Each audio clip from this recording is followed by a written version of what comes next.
Welcome to episode 8 of the Latitude Series podcast. Today we have Christopher Willis speaking to You Global about the upcoming U.S. midterm elections and the impact for Americans looking at second citizenship and residency by investment solutions abroad. Please enjoy. Welcome to the Investment Immigration Podcast by YouGlobal.com, with weekly in-depth interviews with the world's leading investment immigration professionals.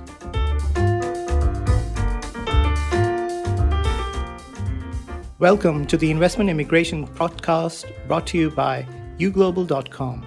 I'm your host Salman Siddiqui, and my guest today is Christopher Willis, who's the Managing Director at the global investment immigration firm Latitude. Christopher is currently based in Cayman Islands. He's an experienced professional. He's seen programs from all over the world. So we're going to talk about how Americans, especially, are looking to find their second homes through investment immigration. And he's going to give us his opinion and his insights into the industry. So welcome to the show, Christopher. Hi, Simon. Thanks so much for having me. Thank you so much. And could you please introduce yourself, tell us about your experience all over the world, and just a brief about your company as well, Latitude. Yes, of course. I've been a practitioner myself for 26 years. Started off doing inbound into the United Kingdom and then outbound to Australia, New Zealand, and Canada, which is where I spent a lot of my professional career doing inbound to Canada. I've since been involved in the investment migration business for many years, assisting people looking for, establishing full residency or direct applications for citizenship around the world. I'm also very involved with the Investment Migration Council, which is a nonprofit based in Geneva that, amongst many things, is involved in promoting best practices and code of ethics for the investment migration industry. On top of that, of course, it has a lobbying arm, education, and events. So my office in Cayman is also the regional representative office for the Investment Migration Council, and we're very proud of that designation. As a firm, Latitude, we're just over 100 employees in 22 countries, and so we have a very strong global footprint, assisting people both in the source country, so where they're coming from, as well as in the destination country, so in where they're going to. So our clients have a full A to Z experience of being looked after every step of the way. That's fantastic. So you mentioned that your company has a global footprint. So apart from the Cayman Islands, where exactly is your company currently focused on? Well, we have sort of key pistons, if you like. We have 2 offices in the United States and one in Canada, offices in Sao Paulo, Brazil. London is one of our key offices that looks after programs within Europe, as well as our Malta office, which is very busy, especially with inbound applications to Malta and looking after the clients who are applying under that program. Our office in Dubai is extremely busy. It's definitely our biggest office, and we've centralized a lot of our processing, comes out of our Dubai office as well. We've recently opened an office in Nigeria, which has been very, very successful. It's really taken off there, also opening in Egypt and in Morocco. Apart from that, we've also got our teams in Southeast Asia, Hong Kong, South Korea, Malaysia, Singapore, to name a few. So we have a very strong representation in all the key areas around the world, as I mentioned, where people are looking to leave from and also where they're looking to apply to. Wow. So it seems like your company is growing in these post-pandemic times. Most companies during the pandemic took a severe hit. So what happened with your company, and how did you deal with the challenges that came with the pandemic, and how did you continue to grow? Well, it's a bit harsh to say, but sometimes our business does well in a crisis. And what that's done, what the pandemic showed, especially in the United States, is that many people were not prepared. The travel ban in the US was very telling. Americans are typically not used to being told they can't do something. And when they couldn't travel to Canada, they couldn't travel to Europe, they couldn't travel to the UK, they couldn't travel to Singapore, it's a real wake-up call for them. That was one area where we noticed growth in our business was the demand out of the United States. And we can talk a bit about that in a moment. But in terms of as a group, we definitely had to consolidate in some areas and focus on our key markets to ensure that growth. But it also allowed us to expand into jurisdictions. I mentioned Morocco and Egypt, where we were able to develop those markets relatively quickly just by being able to allocate some resources there and knowing there wasn't an established market already. So there wasn't a lot of competition and people were hungry to learn about the types of products that we offer. That's fantastic. Let's jump into the US market that you mentioned. What's happening there? Why are people leaving from the US, and what trends are you seeing there? There's a lot of different push factors at the moment coming out of the US, but everything sort of started when the pandemic kicked in. As I mentioned, the travel ban meant that Americans well and truly had their wings clipped, right? And the almighty American passport didn't have the same travel mobility that it did in the past. So people like myself, I have 3 citizenships, so I'm very fortunate, but also like Americans, you're not used to having to apply for a visa unless you're going to a very specific part of the world. So no matter your background, whether you're the wealthiest person or just the average Joe, it still applies to you because it's based purely on your citizenship. So when they couldn't travel, they realized, okay, I haven't planned properly for this, and what do I do in this eventuality if it happens again? I'll give you an example. So in the Citizenship by Investment program in St. Kitts and Nevis, St. Kitts and Nevis, it's a country of just over 50,000 people, one of the smallest countries in the Western Hemisphere, but it actually had more travel mobility power than the American passport during the pandemic because they didn't have the travel bans. So if you were a citizen of St. Kitts and Nevis, for example, you can travel freely to 157 countries. By comparison, the US was at about 78 countries that they could still travel to that they hadn't been banned from. So right away, there's an immediate benefit to having it, that if something like that happened, you could then rely on your second citizenship as a travel document. The other thing was many people were looking to get out of the US because at the height of it, the COVID situation was pretty dire. And people said, look, I want to be somewhere else that's dealing with the pandemic a little bit better. So let's say you owned a house in Antigua, for example, and you wanted to go and hang out there for 3 or 4 months. Unless you were a citizen, you wouldn't get access to the country because they're only letting citizens in. So you might have the nicest house on the island, but unless you have the proper status, you're not going to get admitted to the country. As a citizen, of course, you're protected by the state and they would allow you in. But people hadn't planned that way. They just figured I can just turn up because I've got a home there. But that wasn't the case. And so these sort of real life experiences were making people realize, yeah, I've got to add this tool to my toolbox, if you like, because especially when you're talking to people and they're looking at their succession planning and opportunities for their kids, etc. We often say it's better to have it and not need it than need it and not have it, which has been very true in this case. And people often think, what if, or that'll never happen, and so why should I do this? But then suddenly, bang, it happened, and people were worried and people were panicking. And so that's where we definitely saw that surge. Because before the pandemic, there would be some demand from the US, but it just wasn't in the public consciousness like it is now. Because in the past, we have senior business people maybe travel to sensitive parts of the world and they don't want to travel as an American, right? So they'll do it. They'll get a second citizenship just to stay under the radar a little bit. Because unfortunately, Americans around the world can sometimes be seen as a target, especially in some of these difficult places. And so they would use it for that purpose. Sometimes for insurance reasons, for kidnapping and all that type of thing, they want to have that second citizenship to travel on. So the needle has shifted significantly in terms of why Americans are doing this. And there's been a lot of media around this and discussions around it, and I think it's becoming a little bit more mainstream. But what you'll see is that the smart money, the thought leaders have already done this. They're already a couple of steps ahead. And now people are starting to catch up and realize, oh yeah, this is a good idea. This is something I should be doing. And therefore, they're starting to make their own applications. Right. And is there a particular kind of people who are really going for these options? Is it just the high net worth individuals that you're seeing, or are you now seeing even people who have just a little bit of savings that they weren't thinking of before the pandemic, going for investing in a second country, but now they too are now using their savings for these purposes? That's a very good question. Typically, these programs are targeting the high net worth and ultra high net worth. But in the Caribbean, for example, where the price point's a little bit lower, it is accessible to the mass affluent. And so for some people, ultra high net worth, a few $100,000 US is a drop in the ocean for them. They don't care. They'll pay for it and it's done. But for somebody who's in the mass affluent, it's a much bigger deal. And so they're much more calculated in terms of understanding the value of this as opposed to investing elsewhere. Because if you look at it purely as an investment, you're not getting a return like you would do if you invested in another vehicle. But the benefit is the peace of mind of having that second citizenship for yourself and your family and what it affords you. So to answer your question, it's still going to be reserved more for the high net worth, ultra high net worth. But what we're also seeing is an increase in inquiries of citizenship citizenship by descent. So people who have ancestral claims, in places like Italy, places like Ireland, Poland, which, if just those three countries in the US, there's a huge population that potentially have those links. So we're getting inquiries down that route as well of people just trying to find another way. I mean, when Brexit kicked in, Ireland was inundated with Brits applying for Irish citizenship based on their heritage because they wanted to get access back to the European Union. So these sort of political events, always have a major impact in terms of where you see sudden surges and such.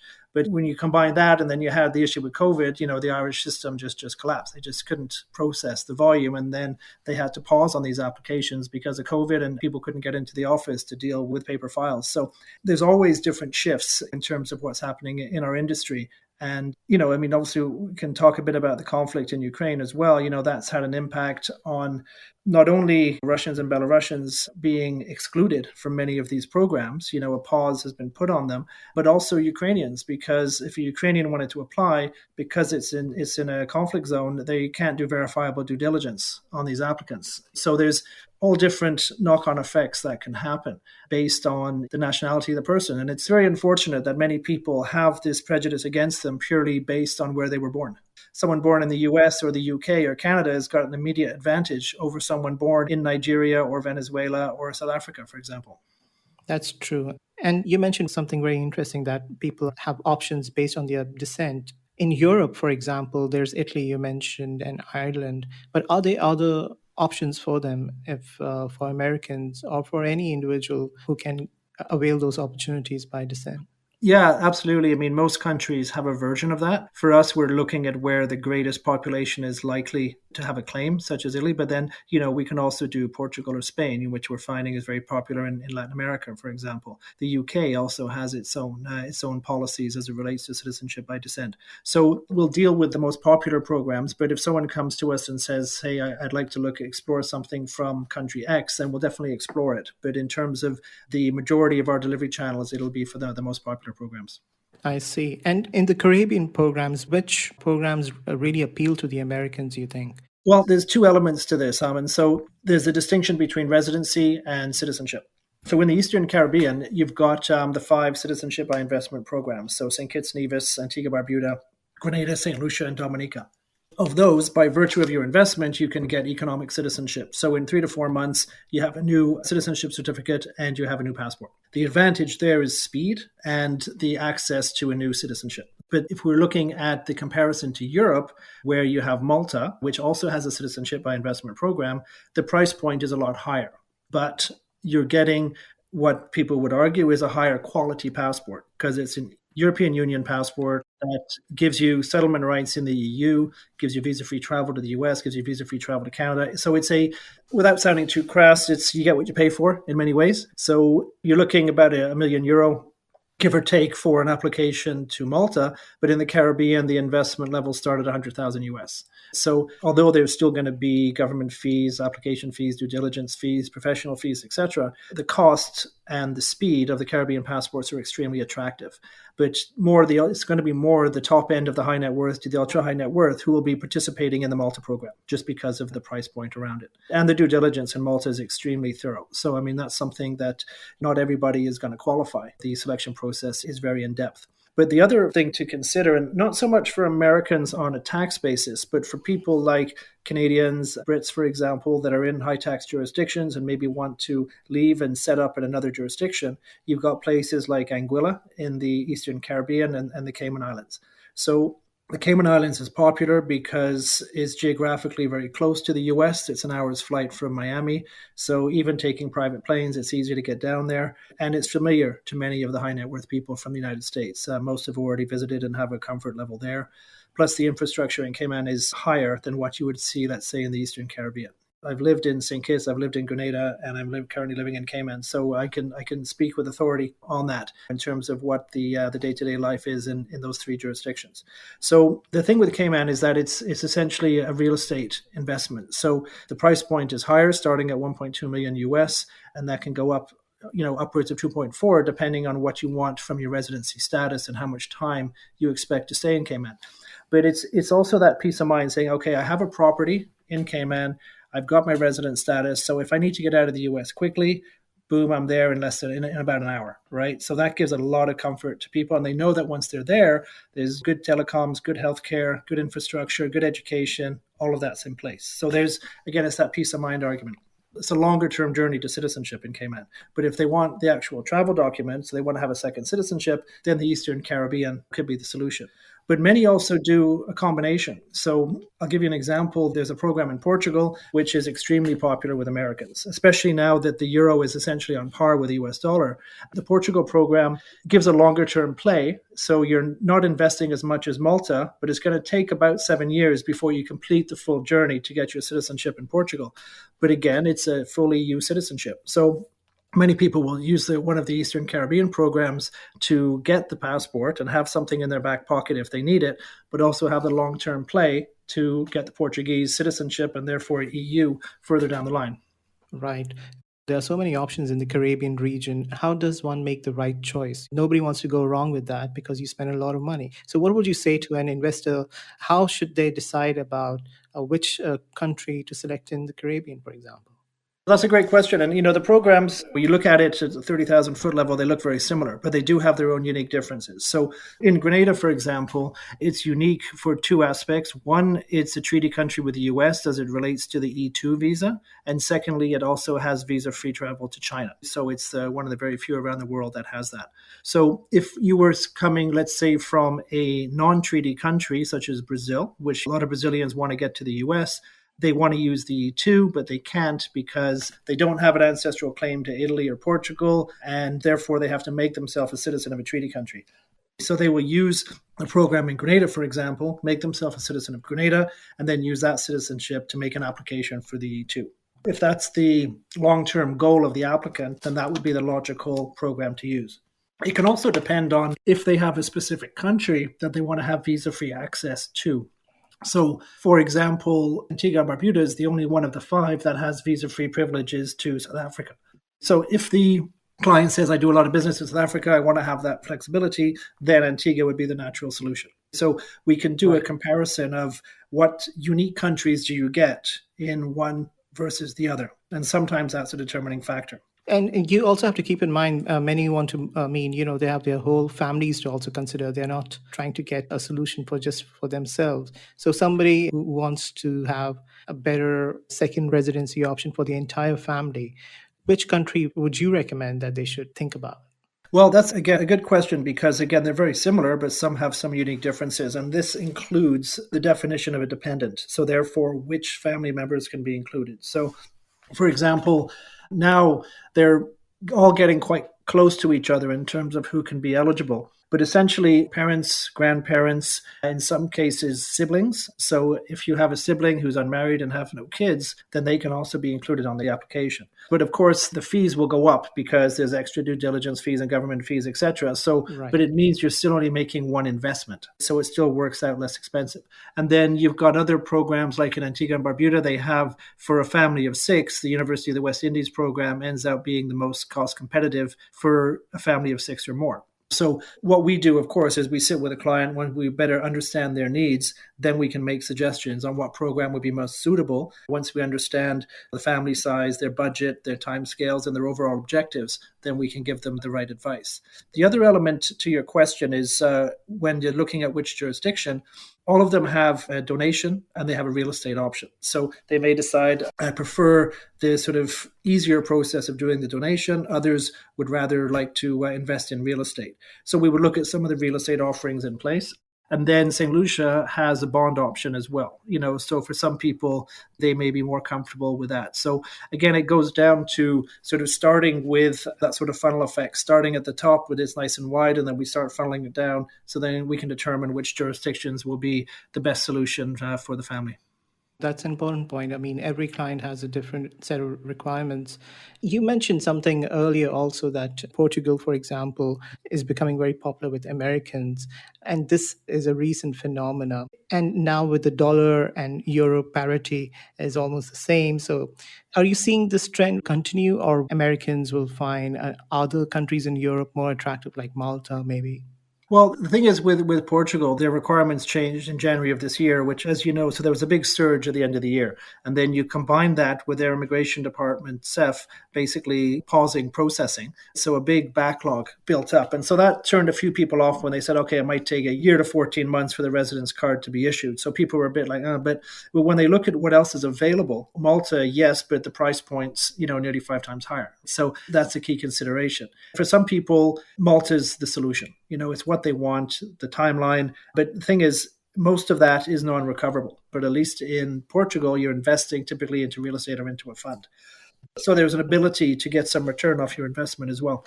But I think people like Portugal. There's a comfort level. It's a bit of a hidden gem in Europe. Most people think of Spain or they think of other places, but Portugal occupies a really nice place within Europe and has a great quality of life.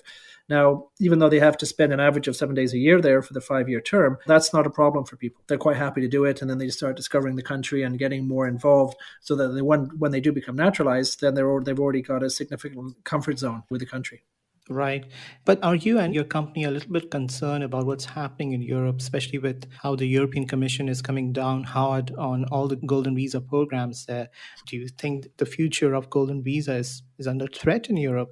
Well, it's a pretty topical question for sure. And Malta being the only one in Europe currently that has a citizenship program. Right, even though there's that 12-month of a residency that has to be completed prior to being eligible for citizenship, Montenegro is there. Their program's ending at the end of this year, but they're not an EU country yet, right? So some people will hedge a bet of their ascension and use that program to have a longer-term play, like some are doing for Portugal.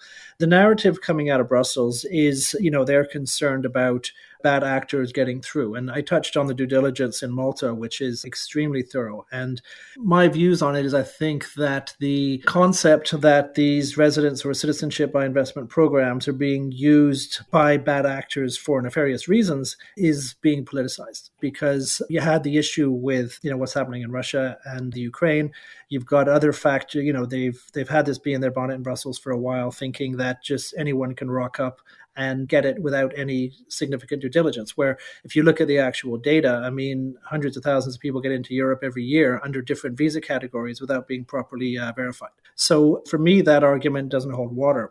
And Malta have invited the EU to come and check their due diligence program, see what process they do. Because keep in mind, it's a 4-layer due diligence people go through, from initial public domain and passport verifications to the engagement of specialist third-party due diligence firms who will verify all the information that are provided on the documentation. And then, of course, the government to government. So your Interpol, Europol, watch lists, sanctions lists, all of those verifications are done. And, Malta's refusal rate's around 25%. So, it's not just open door policy. It's a little bit different for places like Portugal or Ireland, for example, because they're residency programs, right? So what the European Union wants to see is that there's a greater commitment to residency before graduating to citizenship. So for that reason, I don't think Portugal's under threat, nor is Ireland or others, because they're not able to access citizenship quite as quickly as, say, somewhere like Malta. Are there any options for the industry to push back, if you will, with the moves that are being made by the European Commission? Are there any options that you as an industry can take to counter the moves? Oh, absolutely. And many submissions have been made, certainly by the Investment Migration Council, and other practitioners and such have made submissions. With the European Union being relatively complex in terms of you have the Parliament, you have the Commission, and you have the Cabinet. So you've got these 3 different layers that all have to agree. And so whether consensus will happen or whether it's just being politicized, hard to tell. But it seems like they want to flex their muscles a little bit here, specifically on this concept of citizenship by investment. To the point they're also trying to threaten other third countries, like the Caribbean, like, Montenegro to a degree, saying, if you don't do this, you're not going to ascend. They're trying to really state a case around this. But there's enough data out there that shows that these programs are not being used for the nefarious means that they're claiming. And if you're a bad person and you wanted to get access to Europe, you're not going to go through one of these programs where you're going to be put under a magnifying glass and examined every aspect of your life, right? I mean, it's just common sense. And there's plenty of other ways that people are able to get access if that's what their ultimate aim is going to be. So, it's very much an ongoing discussion. My view certainly is that it's being extremely politicized, and it's based on rumor as opposed to fact. In my view, I'll say they haven't looked at data that would counter their argument, because I don't think it's in their interest to do so. And we recently held an event in Brussels where they were all invited and none of them chose to show up because they just didn't want to hear verifiable data about the industry. I see.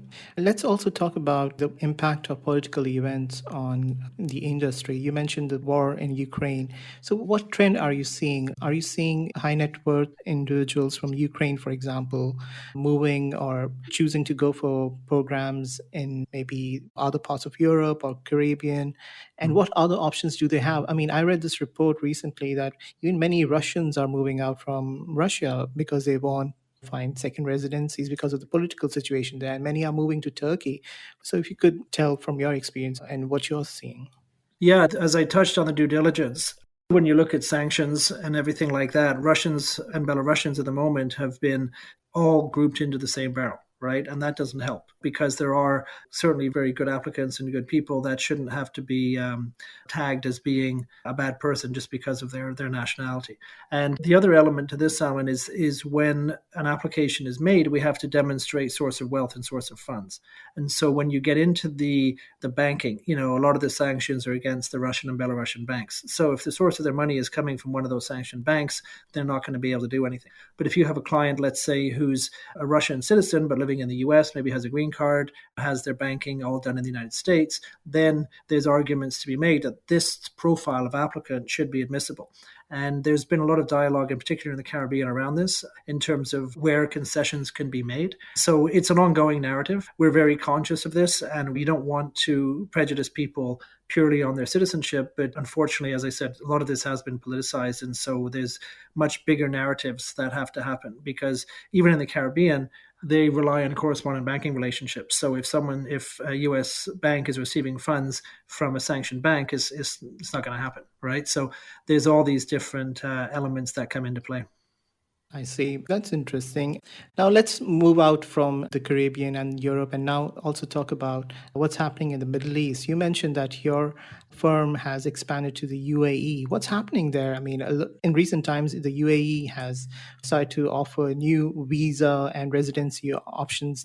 Do you think that's going to be the next big market for investors and entrepreneurs? How are you looking at that region? Well, I mean, it's something that's definitely growing, but the Middle East or the North Africa region has always typically been a source market. Because in Dubai, for example, you're not necessarily dealing with local Emirati, you're dealing with third country nationals living in the UAE. So Indians, Pakistanis, etc., as just an example. So that profile, they're established in the UAE, their funds are coming from the UAE, and that segment of the market is always going to be quite large, certainly for our industry. But as I mentioned, expanding into places like Morocco, like Egypt, and other North African countries just sort of helps expand our footprint and provide solutions to people from these jurisdictions.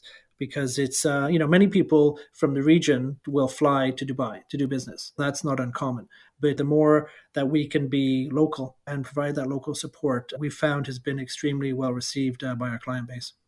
I see. And the reason why I mentioned the UAE was also because I read in a recent report somewhere that the Indian market, the millionaires from India, for example, they are keenly looking at the UAE to have a permanent second residency there. And of course, they're looking for options and firms who can offer them support. Mm-hmm. So it's interesting that your company is also expanding there. In the end, I would like you to talk about the state of the industry and your outlook for it for the next 5 years. Recently, there has been a lot of pessimism around the industry, especially, with the European Commission breathing down its neck and the post-pandemic world. Nobody's certain about what's going to happen. What would you say to other people in the industry who are struggling, who are a bit daunted by the challenges coming ahead? And what would your message be to them? And how would you describe the future? I'll make one quick comment about the US. The next 3 months, I think, will be telling. The 3 months with the midterm elections and then the cycle of the presidential elections. And a lot of people are concerned with the comments coming out of the Supreme Court. And so the next 3 months to 5 years in the US, I think, is going to be extremely interesting because there's so many push factors now. Irrespective of which side of the fence you sit on, there's something that's upsetting you, right? And so some people will get to that point where they say enough's enough and they want to find another option. So we're definitely keeping a very keen eye on the US, especially, as I said, in as little as 3 months, there's going to be some significant changes. And many people are anticipating that and making their applications now. They don't want to wait for the fallout, right? They just said, I got to have this, so I'm covered. That's definitely one aspect in the US. As it relates to the industry and the pressures from the European Union, I think you're going to see a greater push of these programs incorporating a residency phase to help alleviate the concerns that the EU were talking about. So that way it's not purely a transactional process, such as a donation in the Eastern Caribbean, but incorporating some residence component. And I think there may also be an increase in the tax residence program. So people who were looking to leave one jurisdiction for a more favorable tax jurisdiction, and they can establish theirs. And these are, again, people who have to physically move. So apart from Americans who are taxed on their citizenship, everyone else will be taxed based on their residency. So if they're happy to spend, 183 days a year in the Cayman Islands, for example, they can then make that their tax residence and maybe enjoy a different quality of life and some tax advantages as well. So there'll be more people looking at that for those that are eligible. So not necessarily Americans, but for Brits and Canadians, for example. So I think there's going to be some shifts. One aspect that I'm very involved in is the government advisory side. So we work with governments to help them either tweak or adjust their existing programs, or in some cases, build a program from scratch. So you're going to see more programs coming into this space, which is always interesting, and also makes sure that the other programs are keeping themselves up to date and relevant as well, because it's a growing industry. Demand is surging, and the world's just most definitely a much smaller place now, and people want to have these options so that they can make sure that themselves and their families have as best protected as possible.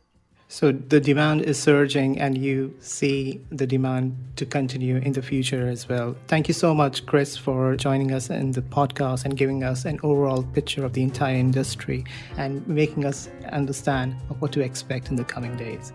Thank you. Thank you very much for listening today.